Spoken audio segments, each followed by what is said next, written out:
The stars were dying. Admiral Kala pressed her scaled hand against the cold metal of the observation deck and watched another sun flicker out of existence. The void swarm had reached the outer rim, and nothing could stop it. "Admiral, we have lost contact with the 7th Fleet," reported Commander Brix from behind her. His voice carried the weight of defeat that had become all too familiar in recent months. Kyla turned away from the window. The bridge of the Terrian defense ship Valor was filled with the soft blue glow of holographic displays, each one showing red warning signals. 37 star systems had been consumed in the last solar cycle. Billions of lives gone. "What about the energy pulse weapons?" Kala asked, though she already knew the answer. "Ineffective, Admiral. The swarm adapted within minutes. It turned our own weapons against us." Brix's antennae drooped with exhaustion. "They consumed the wreckage of our ships and became stronger." Kala nodded grimly. The void swarm was unlike anything the galaxy had ever faced. It was not biological, not mechanical, but something in between. The nanobotic entities could reshape themselves, learn from every attack, and grow stronger with each victory. Worse, they seemed to have no goal other than consumption. "Set course for New Centauri Prime," Kala ordered. "The Council needs to hear this report." The journey to the capital world of the Galactic Alliance took 3 days. During that time, 2 more systems fell to the swarm. The enemy was moving faster now, its growth becoming exponential. New Centauri Prime was a marvel of engineering. The artificial world housed representatives from 12 different species, all united under the banner of peace and cooperation. But peace meant nothing when faced with extinction. The council chambers were in chaos when Kala arrived. Representatives from across the galaxy shouted at each other in a dozen different languages. The translator devices could barely keep up with the arguments. "Order, order!" Council leader Vos struck his gavel against the podium. The Nexarian's 4 arms moved in practiced gestures, calling for silence. "Admiral Kala has arrived with her report." The chamber fell quiet. Kala walked to the center platform, her boots echoing in the vast space. Above her, the holographic displays showed the galaxy map. Red zones marked the areas consumed by the swarm. The red was spreading like a disease. "The outer rim is lost," Kala began, her voice steady despite the fear in her heart. "Our conventional weapons are useless. The swarm learns from every attack and adapts. We estimate it will reach the core worlds in 6 months." A wave of terrified murmurs swept through the chamber. Representative Nyx of the Elden species stood up. His ancient race was known for wisdom and caution. "Perhaps we should consider retreat," Nyx suggested. "We could evacuate the core worlds and establish a new civilization beyond the galactic rim." "Run away?" General Thorne of the Corvan military slammed his fist on his chair. "We are warriors. We fight until the end." "And accomplish what?" asked Dr. Yan of the Aquarian Research Division. "Our scientists have studied the swarm for months. It has no weaknesses we can exploit. It feels no pain, knows no fear, and never stops growing." Kala listened to the debate with growing frustration. She had heard these same arguments for weeks. The Elden wanted to run. The Corvan wanted to fight. The Aquarians wanted to study. Meanwhile, the swarm continued to consume everything in its path. "There is another option," Council Leader Vos said quietly. The chamber fell silent. Vos was not known for dramatic statements, but his tone carried unusual weight. "What option?" Admiral Kala asked. Vos activated a holographic display. The image showed a small yellow star system on the edge of Alliance space. A red barrier surrounded it, marked with warning symbols in every known language. "The Terran quarantine zone," Vos said. The reaction was immediate. Representatives jumped to their feet, shouting objections. Some called it madness, others called it suicide. General Thorne's face turned purple with rage. You cannot be serious. Thorn roared. Those creatures are more dangerous than the swarm. Are they? Voss asked calmly. The humans fought a war against two of our member species 3 centuries ago. Yes, they were brutal. Yes, they were ruthless. But they also won. Kala felt a chill run down her spine. She had studied the Terran Wars and military academy. Every officer in the Alliance had. The humans had fought with tactics so savage, so unexpected, that they had nearly destroyed the Zilani Empire and the Corvan Republic before the other species intervened. The humans agreed to exile themselves. Representative Nix reminded everyone. They saw the fear in our eyes and chose isolation over integration. They have been in that quarantine zone for 300 years. Exactly, Voss replied. 300 years of isolation. 300 years to think about what they did. 300 years to prepare. Prepare for what? Dr. Yan asked nervously. For the day we would need them again, Voss said. The chamber erupted in fresh arguments. Some species threatened to leave the Alliance if the humans were contacted. Others argued that desperation justified any action. Kala found herself thinking about the 7th Fleet, about all the good soldiers who had died fighting an enemy they could not understand. What do we know about their current status? Kala asked, cutting through the noise. Dr. Yan pulled up a data file. Long-range scans show they are still active in the Sol system. Their technology has advanced significantly. We detect energy signatures we cannot identify.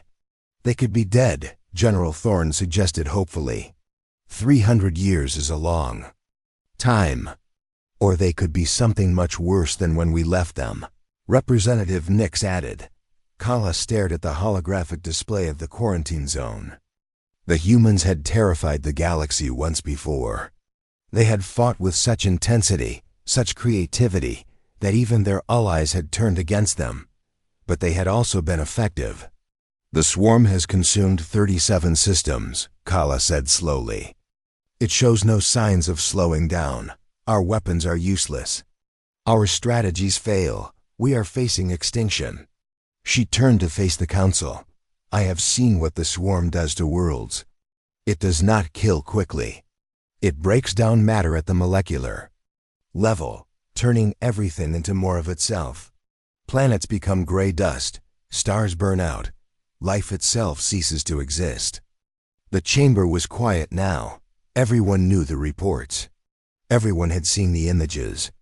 Perhaps, Kala continued, it is time to ask ourselves which fate is worse. Being consumed by the swarm, or being saved by the humans. Council Leader Voss called for a vote. The debate continued for hours, but the outcome was inevitable. Fear of extinction overcame fear of humanity. The vote was close, but it passed. The most dangerous species in the galaxy was about to be set free. As the session ended, Kala remained in the chamber, staring at the quarantine zone display. She wondered what the humans had become during their long isolation. She wondered if they would even remember the other species that had once been their allies. Most of all, she wondered if calling them back would save the galaxy, or doom it to something worse than the swarm. The stars were dying. And soon they would have their answer. The transport ship moved slowly through the asteroid field surrounding Kepler to 7. Bryn pressed his face against the small window, watching the massive prison world grow larger. His Terrian skin felt cold despite the ship's heating system. He had never imagined he would visit this place. First time to the Forgotten Zone? Asked Captain Mills, the human guard who had escorted him from the transport dock. Bryn nodded. Mills was one of the few humans allowed to work outside the quarantine. His job was simple: make sure no information went in or out of the prison world without approval. Why do you people keep him here? Bryn asked. Rex Turner could have been executed for his war crimes. Mills laughed, but there was no humor in it. Execute Rex Turner? You clearly don't understand what he did during the war. Death would be mercy. The prison shuttle landed on a gray platform surrounded by energy barriers. Kepler-7 was not like other prisons. There were no cells, no guards walking the corridors. The entire planet was the prison, and the prisoners were free to build their own society. They just could never leave. Rex Turner lived in a simple house near the northern settlement. He was older now, his brown hair turned gray, but his eyes still held the intelligence that had made him famous during the Terran Wars. He was tending a small garden when Bryn arrived. "A Terran intelligence officer," Rex said without looking up. "I haven't seen one of your kind in 50 years. This must be important." "The Council has questions about the war," Bryn said carefully. "They want to understand what happened." Rex stood up slowly, brushing dirt from his hands. "Which part?" "The part where your people tried to enslave human colonies. Or the part where we showed you why that was a mistake?" Bryn felt uncomfortable under the human's steady gaze. "Tell me about the Zelani campaign." Rex walked toward his house, gesturing for Bryn to follow. The interior was simple but clean. Maps covered the walls, showing star systems and battle formations from 3 centuries ago. Rex poured 2 cups of tea and sat down. "The Zelani Empire thought they were clever," Rex began. "They had conquered 12 species before us. Their method was always the same. Attack the colonies first, capture the civilians, use them as slaves to build their war machines." Bryn had read the reports. The Zelani were known for their efficient conquest methods. They had perfected the art of breaking a species' will to fight. "What they didn't understand," Rex continued, "was that humans don't think like other species. When they attacked our colonies, we didn't try to negotiate. We didn't offer tribute. We studied them." "Studied them?" Rex smiled, and Bryn felt a chill. "We learned everything about Zelani culture, their biology, their psychology. We discovered they were afraid of the dark, so we turned off the lights." Bryn didn't understand. "What do you mean?" "The Zelani homeworld had 3 suns. Their people had never experienced true darkness, so we built machines that absorbed light. We surrounded their planets with satellites that blocked their suns. We turned their bright worlds into endless night." The teacup shook in Bryn's hands. "That's not possible, isn't it?" Rex pulled out an old datapad and showed Bryn images from the war. Planets shrouded in artificial darkness. Zelani cities with their lights failing one by one. "We didn't just attack their military. We attacked their minds." Bryn stared at the images. The reports had mentioned unusual human tactics, but he had never imagined anything like this. "The Zelani soldiers began seeing things in the darkness," Rex continued. "Shadows that moved without making sound. Whispers in empty corridors. We played recordings of human voices speaking Zelani words, but wrong, twisted. We made them afraid to sleep. You drove them insane. We showed them what fear felt like," Rex corrected. "For the first time in their history, the Zelani experienced what their victims had felt. They broke in 6 months." Bryn set down his teacup. His hands were shaking. "What about the Corvan Republic?" Rex's expression grew darker. "The Corvan were different. They were warriors, proud of their strength. They thought they could beat us in honest combat." "Did they?" "There is no such thing as honest combat," Rex said. "The Corvan had superior weapons, better armor, stronger bodies, so we didn't fight them directly." Rex activated another display on his datapad. It showed Corvan military installations, their defenses intact but empty. "We convinced them to fight each other," Rex explained. "We intercepted their communications and altered the messages. Unit commanders received orders that seemed to come from their superiors. Different Corvan fleets began attacking each other, thinking they were fighting traitors." Bryn felt sick. "You turned them against themselves. We learned their honor codes and used them as weapons. A Corvan warrior who receives a challenge must accept it or be branded a coward. So we sent thousands of fake challenges. Corvan officers spent months fighting duels against enemies who didn't exist. The images on the screen showed the results. Corvan fleets scattered across space, hunting shadows while human forces captured their supply bases. By the time they realized what was happening, their military was scattered and confused. They had defeated themselves. Bryn stood up and walked to the window. Outside, other human prisoners worked in gardens or built structures. They looked normal, peaceful even. It was hard to believe these people had once terrified the galaxy. Why? Did you stop? Bryn asked. You were winning. Rex joined him at the window. We saw the fear in your eyes. All of you. Our allies, our enemies, everyone. They weren't just afraid of losing to us. They were afraid of what we might become. What? Do you mean? War changes people, Rex said quietly. The longer we fought, the better we became at it. We started enjoying the psychological games. Some of us began to see other species not as enemies, but as problems to be solved. Bryn turned to look at the human. Is that why you agreed to the quarantine? We realized we were becoming monsters. Rex admitted. Not because we were evil, but because we were too good at being evil. So we chose exile over evolution. A communication device beeped on Rex's desk. Captain Mills appeared on the screen. Turner, pack your things. Council orders. You're being transferred to the quarantine zone. Rex nodded without surprise. They're going to break the quarantine, aren't they? Something's attacking the galaxy, Mills said. Something that makes your war look like a training exercise. Rex turned to Bryn. What's out there? Bryn described the Void Swarm, its abilities, the systems it had consumed.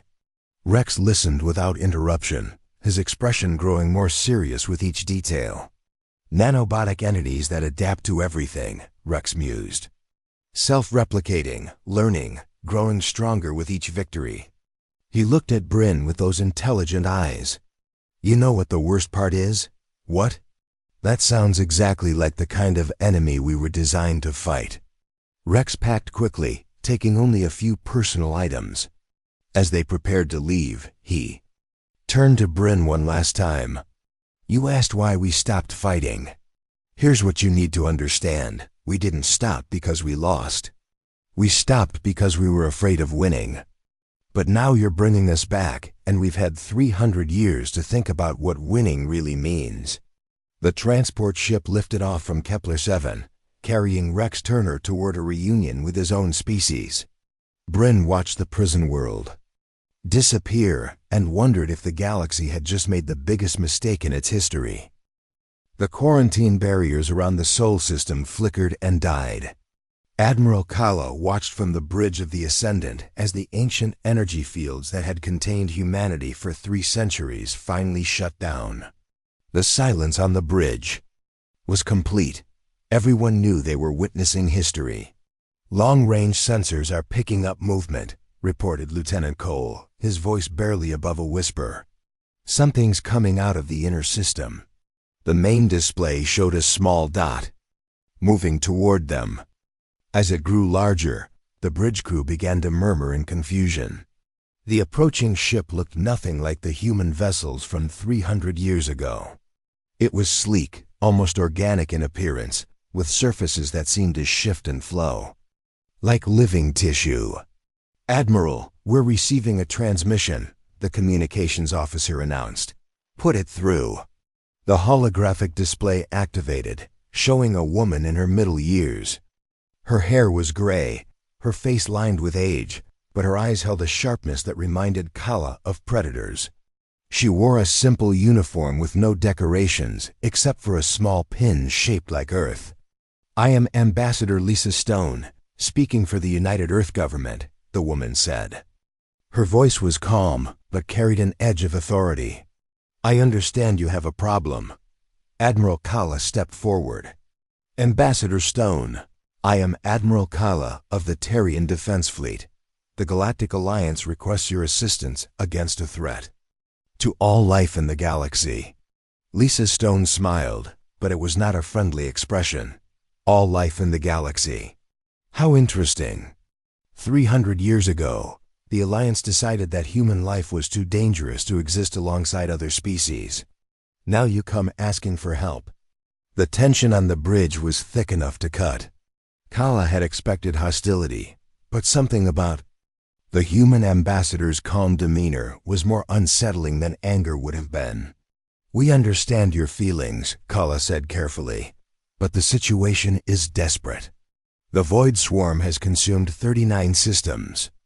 Our weapons are useless against it. Show me." Kyla transmitted the data files about the swarm. Lisa Stone studied the information in silence, her expression unreadable. After several minutes, she looked up. "Interesting," she said. "A self-replicating, nanobotic entity that adapts to all known weapons and tactics.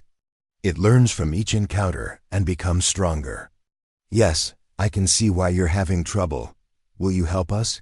Kala asked. "That depends on your terms. Name your price."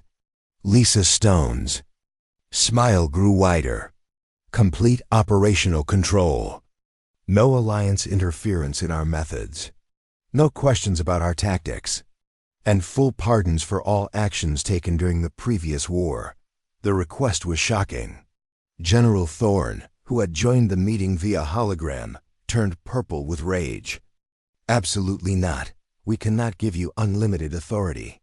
"Then good luck with your swarm problem," Lisa Stone replied, moving to end the transmission. "Wait," Admiral Kala said quickly. "If we agree to your terms, what guarantee do we have that you won't turn on us afterward?" Lisa Stone paused, considering the question. "None whatsoever. But consider this. We agreed to quarantine ourselves once before when we realized we had become too dangerous. We chose exile over conquest. That should tell you something about our intentions." "It tells us you might do it again," General Thorne growled. "Perhaps, but right now, your choice is simple. Accept our help and possibly survive, or face the swarm alone and certainly die." Admiral Kala looked around the bridge. Her officers were frightened, but they were also desperate. The swarm had consumed another system just this morning. Time was running out. "We accept your terms," Kala said. Lisa Stone nodded. "Good. We'll need to dock with your ship for a formal meeting. Our fleet will arrive shortly." The transmission ended, leaving the bridge in uncomfortable silence. Within an hour, the human ship had docked with the Ascendant. Ambassador Stone came aboard with a small escort. Kyla was surprised to see that the humans looked ordinary. They were dressed in simple uniforms and carried no visible weapons. The meeting took place in the Ascendant's main conference room. Lisa Stone sat across from Admiral Kyla, with General Thorne and Council Leader Vos participating via hologram. "Before we begin," Lisa Stone said, "I should probably explain what humanity has become during our isolation." She activated a small device, and the room's displays showed images of the Sol system. Earth looked different now. The planet was surrounded by a network of orbital structures that seemed to pulse with their own light. 300 years ago, you quarantined us because you were afraid of our military capabilities," Lisa Stone continued. "What you didn't realize was that war was just one aspect of human nature. During our isolation, we explored other aspects." The images changed, showing the interiors of the orbital structures. They were filled with technology that looked more grown than built. Organic computers, living machines, systems that seemed to breathe. "We learned to merge biology with technology," Lisa Stone explained. "We discovered that the line between living and artificial intelligence is not as clear as other species believe." Admiral Kala felt a chill. "What are you saying?" "We've evolved, Admiral, not just technologically, but biologically. We've become something new." As if to demonstrate, Lisa Stone held up her hand. The skin began to shift, revealing circuits and organic components underneath. Her hand reformed into a complex tool, then changed back to normal. "We are still human," she said, noticing the horrified expressions around the table. But we are also more than human. We've integrated our technology into our bodies, our minds, our very DNA. General Thorne's hologram flickered with his agitation. You've turned yourselves into machines. We've turned ourselves into whatever we need to be, Lisa Stone corrected. And right now, we need to be something that can fight the Void Swarm. The conference room door opened, and Rex Turner entered. He looked different now. His eyes held the same intelligence, but there was something else there. Something that made Admiral Kala's instincts scream danger. Rex has briefed us on the current situation, Lisa Stone said. The swarm is indeed a formidable enemy, but it has one weakness.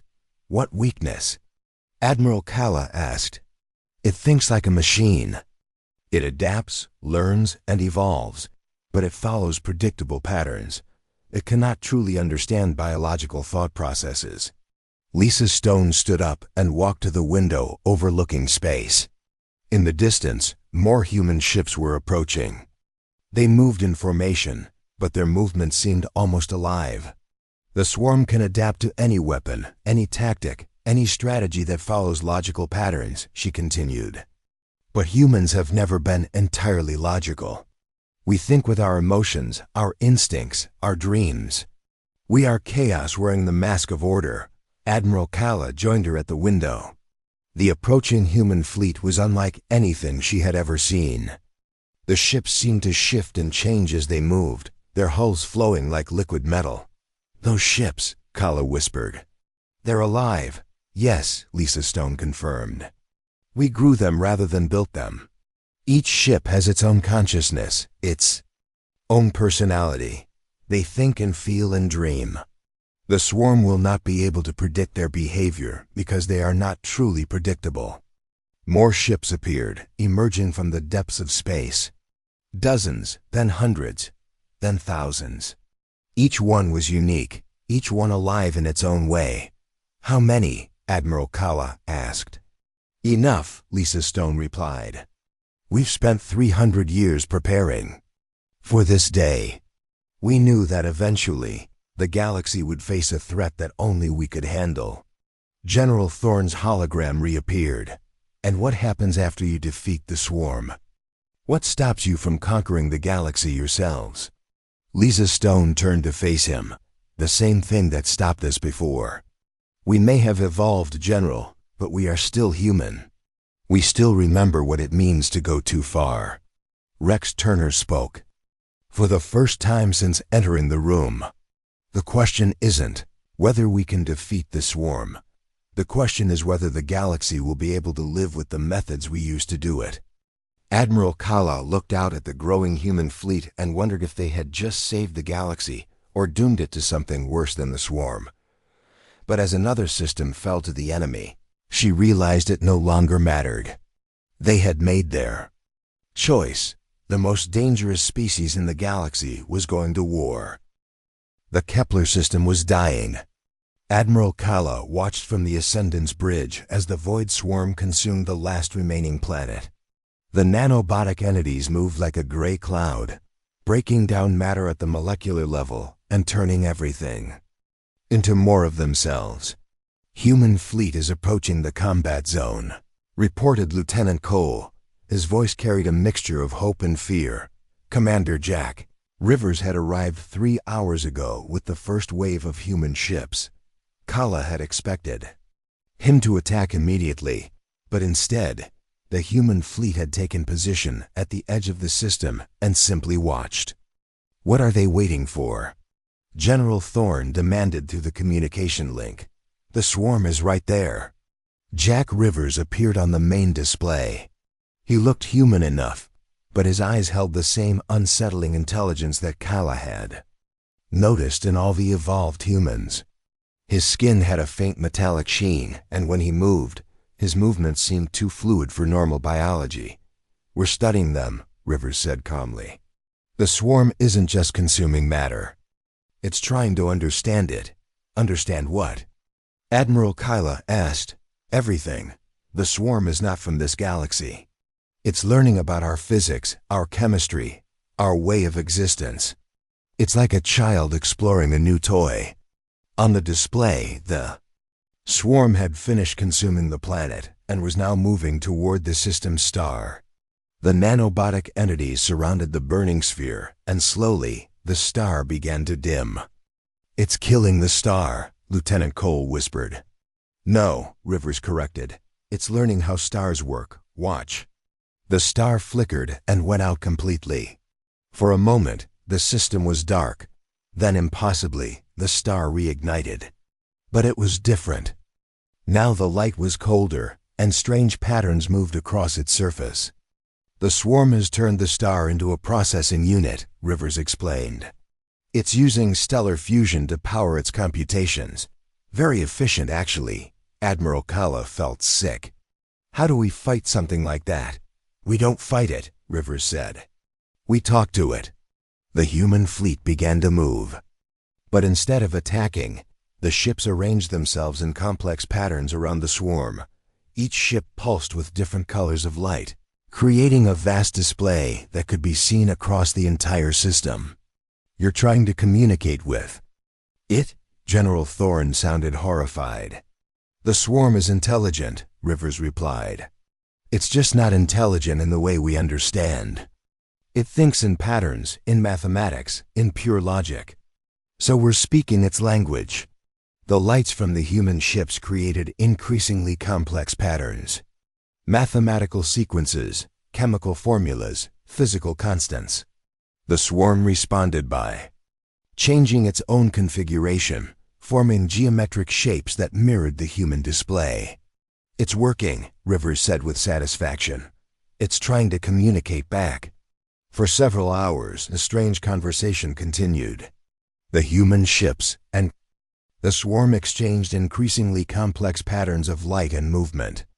Admiral Kala watched in fascination as humanity attempted something no other species had even considered: diplomacy with an entity that had consumed 39 star systems. Then something changed. The swarm's patterns became more agitated, more chaotic. The nanobotic entities began to cluster together, forming massive structures that drifted toward the human fleet. "Commander Rivers, the swarm is moving toward your position," Admiral Kala warned. "I know," Rivers replied. "It's trying to tell us something important." The structures formed by the swarm created a three-dimensional map of space. But it wasn't their galaxy.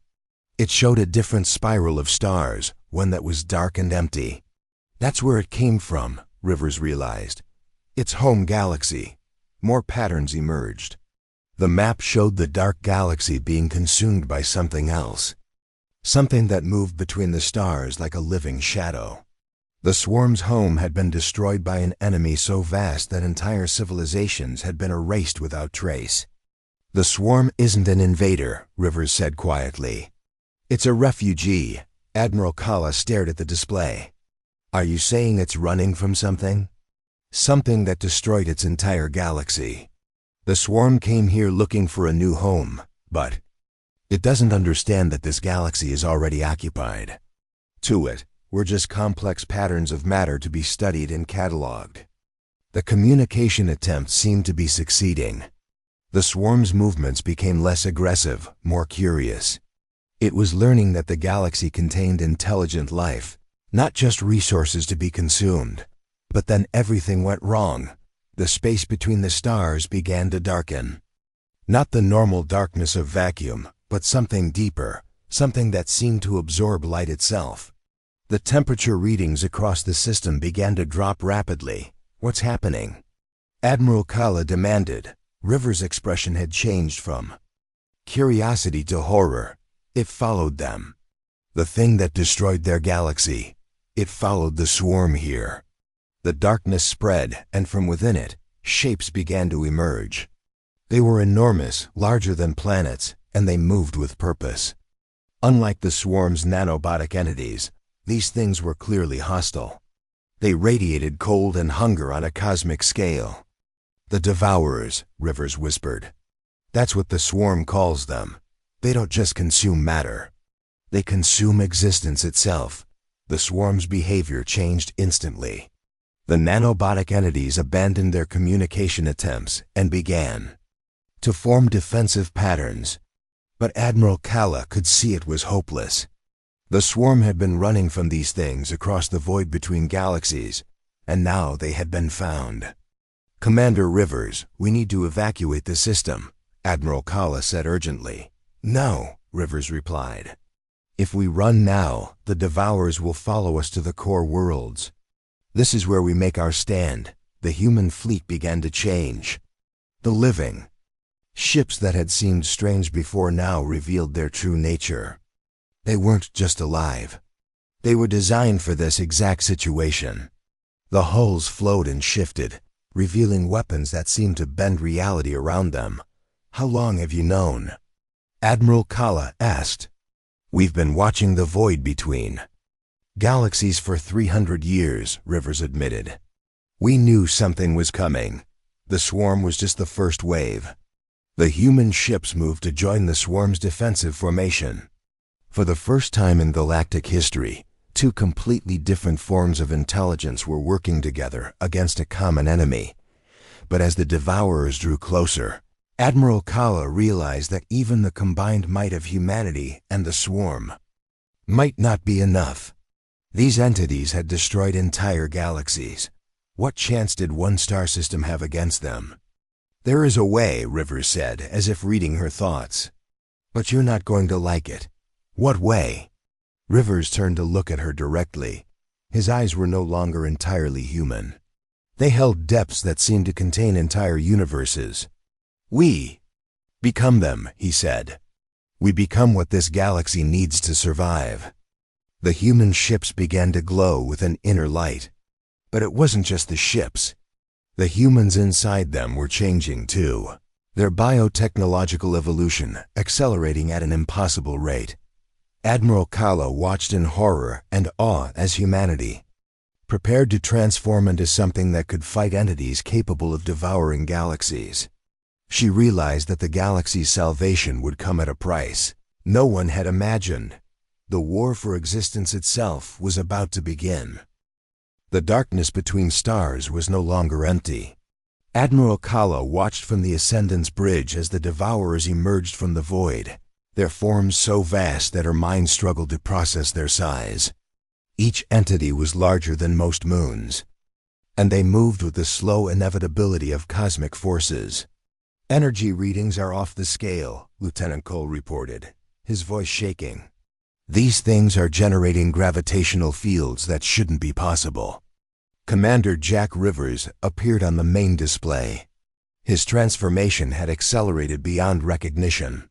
His skin now showed circuitry that pulsed with living light, and his eyes had become windows into something far greater than human consciousness. "Admiral Kala, we need you to make a choice," Rivers said. His voice carried harmonics that seemed to come from multiple sources at once. "What choice? Join us or watch your galaxy die?" Before Kyla could respond, one of the Devourers reached the outer edge of the Kepler system. Where it passed, space itself seemed to unravel. Stars went out not by being consumed, but by ceasing to exist entirely. The very concept of matter was being erased. The void swarm had formed a defensive sphere around the system's core, its nanobotic entities linking together into structures that defied physics. But even as Kala watched, parts of the swarm simply vanished as the Devourer's influence spread. "They're not just destroying matter." Dr. Yan's voice came through the communication link from New Centauri Prime. "They're unmaking the fundamental forces that hold reality together." The human fleet moved to intercept the lead Devourer. Their living ships had grown to enormous sizes, their hulls flowing like liquid metal as they adapted to the cosmic threat. But as they engaged the enemy, Kyla saw that even humanity's evolved technology was barely holding back the tide of nothingness. "The transformation process," Rivers said urgently. "We can extend it to other species, but only if they consent. Your people can become what we've become." "And what exactly have you become?" Admiral Kala demanded. Rivers' image flickered, and for a moment she saw through his eyes. The universe revealed itself as layers of interconnected patterns, energy, flows that connected every atom to every star. Life and death were just different states of the same cosmic equation. "We've become what the universe needs," Rivers said. Guardians of reality itself, the battle was not going well. Despite the combined efforts of humanity and the Void Swarm, 2 more Devourers had entered the system. Each one brought its own sphere of unmaking, regions where the laws of physics simply stopped working. "Admiral," Lieutenant Cole called out, "we're receiving evacuation orders from Alliance Command. All ships are to retreat to the core worlds immediately." Kala looked at the tactical display. The core worlds were only 50 light-years away. If the Devourers continued at their current pace, they would reach the heart of galactic civilization within months. "Negative on those orders," Kala said firmly. "We stay here." "Admiral, that's suicide," General Thorne's voice crackled through the communication system. "Running is suicide," Kala replied. "At least here we have a chance." She turned back to River's image. "What do you need me to do? Accept the change. Let your people become something more than they are." The transformation chamber aboard River's flagship was unlike anything in known science. It was part medical facility, part quantum laboratory, and part something that defied classification. Admiral Kala stood before the central platform, her senior officers beside her. "The process is irreversible," Rivers warned. "You will still be yourself, but you will also be connected to something greater. You will see the universe as it truly is." "Will we still be Terrian?" Kala asked. "You will be more than Terrian. You will be what Terrians were meant to become." One by one, her officers stepped onto the platform. Lieutenant Cole went first, his body dissolving into patterns of light before reforming into something that was recognizably him, but infinitely more complex. His skin showed the same living circuits as the humans, but the patterns were uniquely Terrian. Admiral Kala was the last to undergo the transformation. As the process began, she felt her consciousness expand beyond the boundaries of her physical form. She could sense every ship in the fleet, every star in the galaxy, every quantum interaction that made up the fabric of reality. But most importantly, she could see the Devourers for what they truly were. They were not evil, not malicious.